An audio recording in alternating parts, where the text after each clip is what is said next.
গজন আৰু ভ্ৰমণ এই চাৰিমুখী জীৱ জগতৰ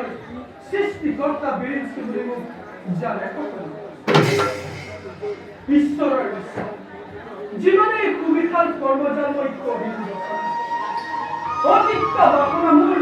মৰি চিলা খেদি অখিল ময়ূৰ প্ৰান্ত পৰমেশ্বৰ বিষ্ণু কি যে অপাৰ মহিমা বিচিত্ৰ লীলাতে মায়া মায়া কাবদ্ধ সকলো বিচাৰে সম্পত্তি যাওঁ এবে জগতক কৰি জাতিষ্কাৰ মগ্ন হওঁ অমৃতৰ উদাসনত